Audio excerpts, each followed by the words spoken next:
Ini kalau terang nong ya, ini termasuk. Pulau nu gak ada azam ya. Terus niki pulau mau menasa niki terus pulau tahun ini. Tahun ini malam 1 Muharram niku pulau sholat tasbih mriki. Karena 1 Muharram nanti itu pas tanggal 26 November ya. Itu kalau nggak salah Sabtu. Itu pulau teng Pasuruan, terus pulau wingi 3 bulan yang lalu ini wonten rombongan bis saking Pasuruan itu dulu santrinya bapak, ya wongnya umur-umurnya bapak sekitar umur 60-50. Itu karena dulu dibina bapak ngaji Quran, terus karena saya warisnya, mereka minta saya 1 Muharram mulai buka ngaji teng mriku. Mereka minta misalnya 1 tahun sekali tidak apa-apa. Misalkan nanti nak kalau sibuk, mau nak umur pisan nak pokoknya nanti. Ya, ini aku kalau turuti, ya sih aku tak turuti. Kalau umur pisan, nanti. Tapi nanti kalau mengke kalau tetap sholat tasbih terus mangke jenengan jamaah biasa kata biasanya. Terus nanti yang buat negara wajib pateng dalam, mengke kalau sholat tasbih yang mriki kalau pimpin. Kalau kepengen hubungannya kalau baik jenengan hubungan sujud dengan Allah Subhanahu wa Ta'ala.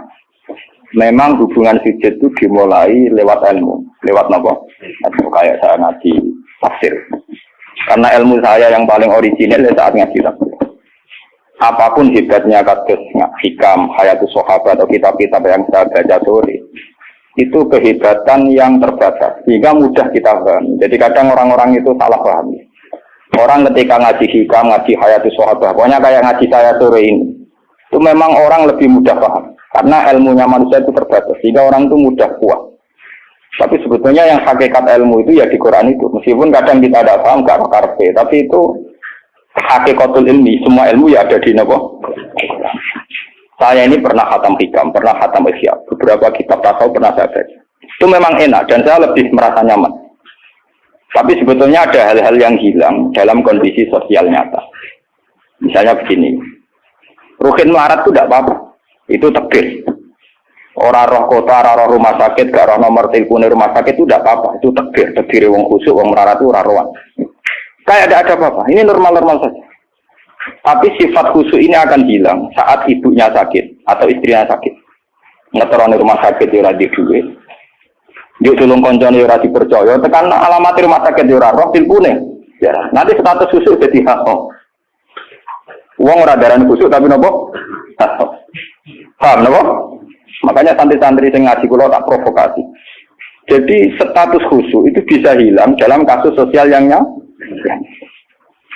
Makanya saya ini jadi kiai, saya ini mulai dulu terkenal wong alim. Kenapa saya harus kerja di Jogja? Kula niku sadar. Saya misalnya khusyuk, mungkin uang legus kok ngalim ngaji ini istiqomah. Itu ya begitu.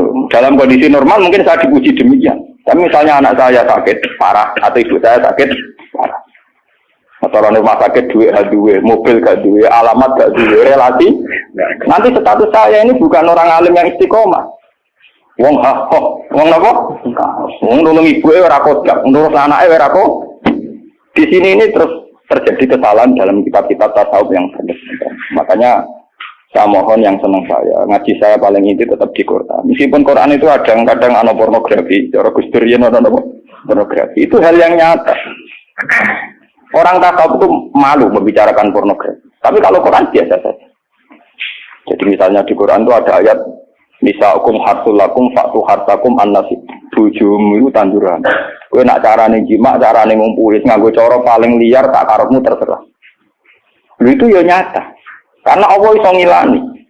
Wong lanang sak soleh-soleh tetap duwe nafsu dan jalan menghilangkan nafsu itu libidonya dia harus ditumpahkan. Dan itu yang halal adalah napa Bu? Artinya itu tetap harus dibicarakan. Piye wae sing iso ngekang zina adalah Bu tetap dibicarakan. Daripada kowe wiridan sawangane ning pangeran, jebule ambek nahan nafsu, paham ya? Terus akhirnya bukan nahan nafsu puncak wiridan, Gusti namati nang swarga kula tak nang ngeloni widadari dari pangeran. Lho gak kangen aku jebule. Kangen apa? Ya, ya kurang ajar. Artinya ternyata di balik kekhusyuan dia ada pornografi yang tersimpan. Atau jujur be pangeran dari awal ngeloni Bu. Makanya Imam Ghazali mencontohkan, ini contoh-contoh gulatus sufia, orang-orang sufi yang ekstrim. Sama masalah uang juga gitu. Orang khusyuk atau mergawe. Yakin nak rezeki ku teko lewat wiridan, namanya wiridan. Tapi nang hati ini, aku bolak-balik wiridan duit teko. Berarti dia kan sudah mengkompensasikan wiridannya dia dengan tiwalet rupa-rupanya selama ini duit teko. Semakin sering ono duit teko dhewe, semakin semangat wiridan, mergo jago wiridane jaspleng. Terus dari pengiran, loh jasplengnya dibeli ukurannya. Di sini nih yang saya makanya saya tetap berpendapat ilmu terbaik tetap Al-Quran. Al-Quran yang jujur saja. Kalau orang ingin cari rezeki ya kerja. Menurut kalau anti mati tetap kerja. Bahkan saya sampai sekarang menanamkan anak-anak saya kalau ditanya tamu bapak di mana ya jawabnya kalau saya kerja ya kerja. Malah kata santri di hormat guru, apa yang dalam Gus? Apa siapa aja karena bapak anak saya itu nggak tahu apa itu nggak tahu. Ya makanya ya makanya saya emang bapak. Nah, anak pulau yang bareng malah ruwes tengahnya yang janda putri. Saya tidak punya apa. Kalau bapak punya. Padahal ada santri kan munia bapak kan gak sopan. Jadi tak kau yang apa temu gila. Anakku gila gak paham. Saya tidak punya apa. Apa-apa. Dan ini kalau cerita. Nanti biar sampean tahu silsilah ilmu saya. Saya ini umurnya sudah 40 lebih. Makanya hidup saya anggap saya mulai sekarang. Ya, dan saya paling sering sholat itu ya sekarang. Itu begini, misalnya dan ini yang masalah nyatanya. Kalau nunggu akhir-akhir ini biasanya ya sinau. Kalau tiap hari gitu, cuma akhir-akhir ini lebih intensitas saya lebih sinau. Ketika saya baca hadis termasuk alamatnya kiamat, itu banyak zina. Terus yang kedua itu wayur faul ilmu, dan ilmu itu hilang. Ilmu apa? Hilang. Niku kula baca itu di Bukhari di Muslim itu nangis sejadi-jadi. Kula ngereling hadis itu nangis dan saya takut anak-anak saya nanti, anak cucu kita nanti akan mengalami masa kebodohan masal. Kebodohan masal misalnya gini ya, nanti kalau ulama gak cerewet hadis kula, tidak mau ngomong hukum, itu nanti uang kuwalak-walik. Jadi misalnya begini, ini saya ngomong di mana-mana, terutama sama santri-santri saya ngomong di mana-mana. Dalam kasus maksiat itu ya ada etika. Misalnya orang yang di niklab atau orang yang misalnya yang order orang nakal, itu juga ada aturannya. Misalnya Rukin daftar dulu, ya Rukin yang dapat dulu. Setelah itu Mustafa, setelah itu Mas Tri. Nanti yang gelem antri, namanya anak baik. Rukin itu anak baik, karena mau nopo antri. Nanti yang transaksi dan bayar, namanya anak baik. Mereka dekne yo hasil zina yo bayar, namanya anak baik. Khawatirku nanti kalau ilmu itu sudah hilang, nanti kemaksiatan sudah ada. Sing ono buat dilema baik. Dia tetap zina tapi dilema baik karena dia zinanya ya bayar ya mau antri. Paham ya? Orang melihat konser yang pornografi, yang mempertontonkan aurat. Kalau masuknya pakai tiket, namanya penonton baik. Tapi kalau munggah-munggah ribut gak ada tiket, penonton jelek. Padahal cara Allah sama jelek nggak mergo delok porno. Paham? Lho boten, ilmu itu pasti nanti hilang. Dan itu yang pasti dimaksud Rasulullah wa yurfa'ul ilmu. Ilmu itu nanti hilang oleh etika sosial. Meskipun dalam etika itu terjadi kebobrokan agama. Itu yang paling saya takut. Nanti itu kebaikan itu dalam keburukan. Yaitu tadi, orang nonton konten pornografi asal kamu bayar, dianggap penonton baik. Kamu nonton, kok ngaruh dan bayar. Terus tengok-tengok, penonton itu baik sekali. Wadah delok ngiler perkara pornografi. Tapi karena dia bayar dan anteng dianggap penonton baik. Karena dia dilem orang baik, dia tidak pernah introspeksi kalau perilakunya salah. Paham ya? Nanti itu pasti maksudnya Rasul itu begitu. Itu di sarah-sarah ada, tapi saya memahami begitu. Nanti pasti hilang. Makanya saya bersumpah sampai saya mati pun saya akan ngomong ilmu. Meskipun ulama kayak saya itu tidak populer.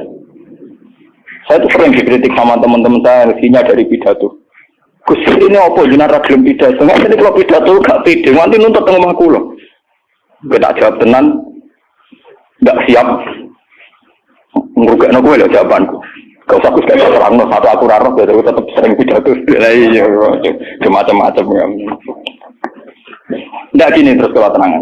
Jadi Wa yurfa'ul ilmu itu begitu. Ilmu itu akan hilang karena kalah oleh etika.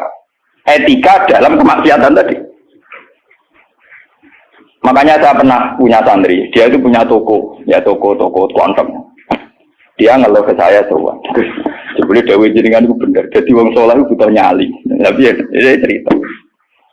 Pegawai negeri PNS itu kan punya gaji tetap, paham ya? Gaji apa? Rasa tersinggung, biasa wae. Anggap aja ngomong ngarepe pangeran kowe tak kei donto. Lah kowe modal apa? Itu apa? Ini satu murah. Dia itu punya toko konten. Ya itu pegawai PNS ada bulan 3 juta, gue dia dikit. Lah itu lah. Wongnya rokan Gus, cara teori santri yo buka aurat jenenge ro. Tapi tak belajar ku bayar. Jadi tak anggap pembeli yang baik. Nah contoh ya rokan kawasan ketat tapi pembeli yang baik. Mergo mbak. Kalau ditonton soleh bedina ning musala di masjid tapi tak belajar. Nah jadi layani kan. Pembeli yang tidak uang kan saya proses uang masih coba masuk ke uang soleh jadi kalau itu uang soleh mantap loh ini uang rapati soleh ini no maksudnya rapati soleh perkara aurat itu rapati perkara PNS itu perkara apa aurat itu kan salah paham masih protes PNS ya itu kode pengurus masjid. Pengurus masjid, dia sumbangan wong sing terkenal korupsi atau terindikasi korupsi nyumbang 10 juta. Yang tukang etika 10.000 gegere Kak. Enggak karuan. Akhirnya pengurus masjid terbiasa nganggep itu orang baik. Mereka nyumbang 10 juta. Yang tukang etika nyumbang itu ya termasuk ilmu hilang, paham? Nanti itu zaman ngono iku. Mulane kula nu saniki kulon sering di, untungnya kulon terkenal ngalim, macam hikmah gede. Wih, bukan urusan sombong, hikmah gede. Nak ngomong jangan sing rungokno. Karena pendapat saya itu tidak populer. Mau kalau rata terkenal ngalim, lu orang misalin ke saya semua. Karena pendapat saya ada, kenapa? Tidak populer, saya sadar. Wong saya pernah pengajian di rumah saya sendiri pas muludan. Mungkin ada sebagai jamaah sini yang ikut. Orang tetangga saya rata-rata ke rumah saya. Tapi yang kalau di acara tak omong. Wah, carane Gus Pak gak rawo gak enak. Nek Gus Pak nak diundang ya teko. Wong dene nak sing undangan ra bayar-bayar teko. Tapi nak sing bayar dene ra teko. Awak itu. Tak omong, wah aku nak di acara, nak nganggur ya teko ana ora apa-apa. Wong nak sing demi anak bojone ra teko malah apik. Iki ajaranku. Tak omong saking kepengenku gak ganggu masyarakat. Tapi wong tetap segan gitu, tetap teko. Tapi tak umum. Saya ndak tersinggung, ngandekan sampean ndak. Nah ini kalau terus balik. Terus yang ketiga contohnya gini. Kiai ku kados kula nu lebih nyai 5 tahun, bapak wafat 2000. Mumpun mangkel tenan, cara ora eling Quran mangkel. Masyarakat yang anaknya setengah idiot atau yang dianggap gak pati pinter itu di pondokno. Nah sing iki udah bagus. Wong ngoten niku kadang yo nganti camat mantan camat. Ini kula dicumon, kula termasuk kiai terakhir kiai gede, camat-camat lagi do semetu. Gus kula nu ndek anak. Problemnya itu dia hiperaktif, ngeten-ngeten. Anak padahal kakaknya di UGM gini-gini. Itu coba yang itu supaya mondok di sini gini. Ya sudah begitu. Untung kalau termasuk kiai sing rapati butuh duit, rapati butuh jatah. Memang tak pisau ya, tak maki-maki nek kaya kula. Lalu cune setelah itu tidak kasil mondok di saya karena tak maki-maki. Itu gang beberapa hari. Wong sing ngomong niku wong melarat. Ya orang melarat tidak tamat. Muga ora melarat itu tak bisa ya, melarat ya. Ya gitu. Anak yang baik karena dapat prestasi di sekolah umum, yang tidak baik di pondok. Wah nyorok Gusti kula saiki. Wingi wong sugih kalau tidak bisa ilang itu terus budi. Kan etika keulamaan kan bisa wong melarat ora oleh. Aku kok oleh. Jadi nak misoi ora oleh. Aku kok nopo? Yo beda kan misoi nopo. Jadi ono. Nah itu yang menyelamatkan hati saya itu satu, yaitu tadi.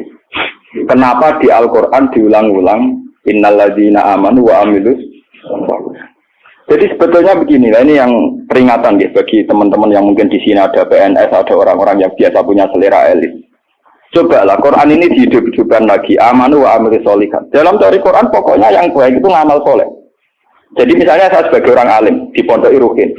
Dia sudah misalnya idiot, melarat, aneh-aneh. Terus dipondoi mastri, terus melarat, aneh-aneh. Pondok Mustafa Islam gak pahaman. Kalau dalam teori pendidikan modern di mana butuh bibit unggulan, ini itu nggak masuk semua. Karena sudah ada bayar, idiot, ngawur, aneh-aneh gitu. Itu kan repot. Wah, itu kan repot. Jadi kamane santri kok Mustafa ngenten iki, wis ora tau salam templek lah kok kiai ini ra salat qobliyah. Kiai ora salat apa? Qobliyah. Gremeng dene mesti gak trimo dek napa? Duwe kiai kok ora salat napa? Qobliyah. Misale tak turuti salat qobliyah, kok ora badi apa dia karepe kiai ku ideal. Ngaku karepe dhewe. Padahal kiai ini susu rapat dia kopi harus gak pernah mergawe ngurusi dia ini terus kelaparan. Nah ini contoh. Nanti suatu saat ada era sekarang juga mulai sekolahan yang hebat adalah sekolahan yang luar biasa dengan makna santrinya IQ-nya bagus, siswanya IQ-nya bagus, pola sosialnya bagus, pembayarannya nomor penting gini bu, pembayarannya nopo. Lah terus akhirnya pondok-pondok pesantren kan kedua bayarnya bagus, kotanya tidak bagus, perilakunya tidak bagus. Lupa mau aku kurang disangoni pangeran, wa amilu solihat, ngurmat rohenu amilu solihat, ngurmat Mustafa ya amilu, wah surah urut, surah kejuang. Tapi karena saya punya semangat sarane Quran sementing aku amilus, ya sudah, Allah menitipkan ngamal saya lewat ngurmat mastri, lewat ngurmat rohenu. Ya sudah selesai. Masalahnya terus nopo? Nah, kalau suwun sing ngaji kula, semangat kenapa Quran ngulang-ulang wa amila sholihan, diulang-ulang wa amil sholihat. Penting dalam hidup itu amilus. Gua pernah ini cerita nyata. Saya pernah lihat TV sama ulama-ulama yang kayak saya, artinya tipikalnya ya kayak saya, orangnya alim terus ya ikhlas. Cocok-cocokan kan. Jadi kiai lah ya tahu grup modal yang alimnya tak kula, ya alim tenan. Ya putrane ki gede. Ya model kiai ini kan buka kartu. Tenan mata bui kisahnya apa? Ini ngaji wong tua-tua. Dene aku kan wong enjoy Islam. Tahu tak kok. Gus. Mendingan nak delok SPC nopo menteri nopo sing teng TV-TV. Wong kok mulyane ngono. Buka lawang ora tau delok menteri. Terus pokoke mulyane kok ngono. Wis ngono darani pahlawan. Misalnya ngurumusno ekonomi, ana pertumbuhan napa? Jadi harus tahu diri tak orang. Ini orang nongkrong Gus. Kula tak kok jadi. Waktu lama ya itu kan. Lah aku wong kula ya wong alim gak wajib sungkan dong padha napa ngaline. Saya takok. Loh, jenengan gak witi takok. Salah jenengan gak witi takok. Jenengan cerita awake jenengan iki niku tak jawab. Nek cerita. Kula karepe mangkel Gus. Kulo nu wis ikhlas istiqomah mulang masyarakat ratono sing hormati, ono wis digaji. Gajine presiden ya dhuwur, gajine menteri ya dhuwur, gajine bupati. Nang ngamal darane ngamale Dik. Ini padahal tugase. Ngamal tenan nak kita, kedur ora ono sing tapi ora ono wiji. Wah, wong buka dhewe tak mlebu mobil. Rusak yo dadakno. Wong bupati rusak sing dadakno. Tanduk harus digawakno. Kene mobil lah rusak kudu utak. Cerita dari protes gimana kenyataan ini nopo? Terus bar gene cerita. Mata iki jenazah, jenazah mantap. Karena latar belakang saya kan kayak golan, saya tuh tidak pernah punya perasaan untuk bunuh dia. Artinya saya lebih terbiasa ikhlas dan orang pun random, aku muni ikhlas kan lebih baik dibanding dia kan jurah etis loh. Wah, lu betul nih kisahnya tak bener sampai mangkel itu kiai bener. Mana kira satu di kiai urip, nara bate buat kiai wes moden lah. Akhirnya kalau itu, saya itu ya ada orang sempurna. Cuma kalau sakit ngobati awak kulo biasa bisa. Seperti itu selesai. Kulon mulai alit sebagai orang mukmin itu pangeran kulon Allah Subhanahu wa taala hubungane opo. Ya kalau pangeran kula Allah, paribatane kula nulung semut sing kebulet, utawa nulung anake pitik sing kebulet teng jero pawon sing gak ana wong. Niku ngrasa ibadah. Mergo ngamal kula disisi ya Gusti Allah. Ana wong melarat gak iso mangan. Terus kula kei dhuwit 5.000 kelar mangan. Niku kula nggih ngrasa ibadah, mergo sing biji kula Allah lan Kalau mereka yang ngisi kan wartawan. Saya ini seorang mukmin, yang Tuhan saya itu Allah, bukan wartawan. Ini kan, kok cocok ke kuat, jadi kepengen ngobrol tinggal tuh. Tapi kalah memang tunggu. Kalah enggak artinya kenapa kiai-kiai itu bangga dengan amal-amal yang kecil, kadang mengekei santri melarat rantok wedel, kadang ngekei iman. Itu karena iman sama aturan dasar fama ya amal biskola dzarratin khairan yarah wa ma ya amal biskola dzarratin syarran yarah. Sekecil apapun Anda amal dinilai Allah. Ini penting kalau aturakan. Nanti ada wilabatul jahli, ada kebodohan nopo masal di mana orang yang rapat tentang ketahanan pangan karena dihadiri menteri dan tetap-tetapnya. Orang itu dianggap berprestasi karena mempertahankan pangan, kuota pangan cukup, bulog cukup. Padahal hakikat yang mempertahankan pangan itu siapa coba kalau per individu? Ada tukang becak miskin.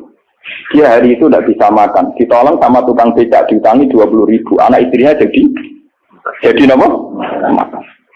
Dan di mata Allah yang menjaga nyawa tukang becak ini adalah temannya tukang, bukan pejabat-pejabat yang rapat di hotel berbintang. Meskipun saya ngakui fungsi mereka, tapi kalau saya disuruh ngakui fungsi mereka juga harus ngakui fungsi sosial yang dilakukan Saya pernah juga diperut, apa jenis ada ngakui fungsi menteri? Lalu aku belum ngakoni kono kudu ngakoni adil, orang aku ngakoni kono ora, bang ngene. Kok penak? Kalau sama-sama kita beretika, kalau saya ngakui fungsi mereka juga harus ngakui fungsi kita. Makanya saya itu kalau melihat petani di sawah, dan itu sebagian anak-anaknya mondok di saya, itu kalau saya nyeritani ngoten, Pak, yang rapat-rapat ketahanan pangan di hotel-hotel itu hanya rapat ketahanan pangan. Sampai sebagai petani yang tulen, itu yang hakikat mewujudkan Sampai jangan kecil hati, saya dan di mata Allah Andalah yang mempertahankan pangan, karena Anda belum jadi petani. Jadi itu banyak santri-santri wali murid yang bangga dengan saya. Wah, nah ngono berarti kalau wong top, ya wong top podo menteri pertanian. Nah, ini ya kalau menteri kan lapornya sama presiden. Kalau sampean tak latih laporannya bahwa Allah Subhanahu. Nah ini khasnya ulama. Lah saya nanti takut tadi yurfaul ilmu. Nanti itu kalau sudah ada ulama yang kecangkeman kayak saya, nanti yurfaul ilmu. Ilmu itu hilang sehingga yang dianggap prestasi ketahanan pangan misalnya ya menteri pangan sama pejabat bu. Saya ngakui mereka berjasa, tapi kalaupun mereka berjasa kan digaji ya. Nah yang rugen digaji tuh.